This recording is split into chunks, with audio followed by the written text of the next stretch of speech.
What's up, guys, and welcome back to the channel. So today's video we're going to be dealing with replacing the drive belt on my wife's 2008 Mercedes-Benz GL450. Pretty simple process to go about doing. First thing, to get in here to be able to access the drive belt, we're going to take this engine cover off. So this engine cover just lifts straight up off of two retaining dowels, and then it slides towards the front of the car and pulls out of two little locking slots here on the back, and then those two dowels that it drops down onto are right here and right here, and then those go into these slots here and here. Some of you might be dealing with these that don't have this, or this is broken, so just be aware that it might not actually be retained in here because somebody's broken the dowels off of it, but it's supposed to be snapped into those two places there. So our next thing is going to be to get our drive belt loosened, or our tensioner untensioned, to be able to get this drive bolt off. So down here you can see that I already have my ratchet on the bolt that I need in order to get the tensioner detension. So when you are untensioning this belt, you're trying to get off that guy right down there, and right below where the belt runs up off of that tensioner onto the harmonic balancer pulley, or the crankshaft pulley, right below that, it's kind of hard to see from up top, is a 17mm nut that's cast into that tensioner itself, that you can put a socket and a ratchet on in order to apply tension to it to remove the belt. That tensioner, you have to tighten it, or you set your ratchet to loosen, and it's going to get turned towards the passenger side of the car in order to release the tension off that belt. So if you watch when I push down on this, give me a second here, guys.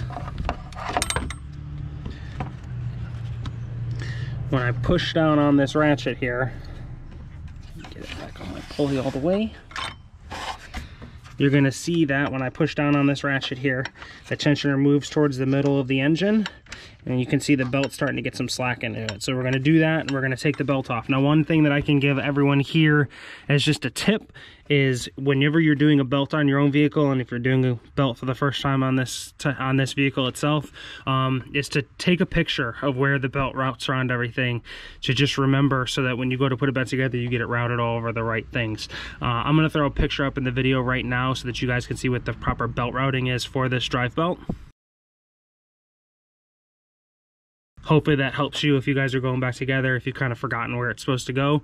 I'm going to go ahead and get this drive belt off and get everything put back on. So let's get to it.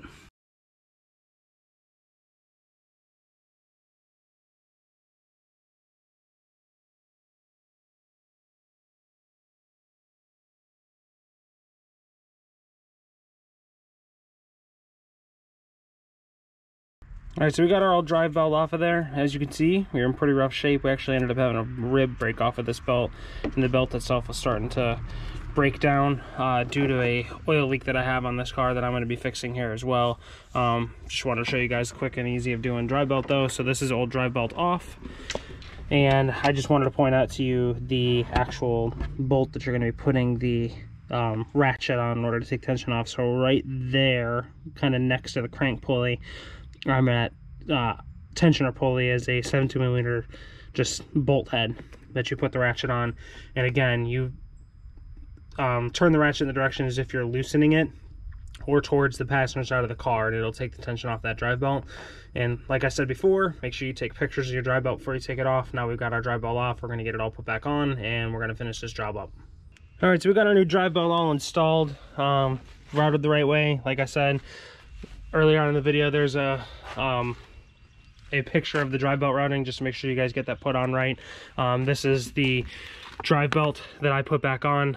The original belt was a K060945. We're talking, that's a difference of like 2mm in the actual length of the belt. So the old belt would have been a little bit tighter than the new one, but belt tensioner takes up the difference for that. So hopefully this helps everybody out with doing the drive belt on their own Mercedes like this. If you guys have any questions about this, please comment down below. Be sure to answer any questions you guys have, and I'll see you later.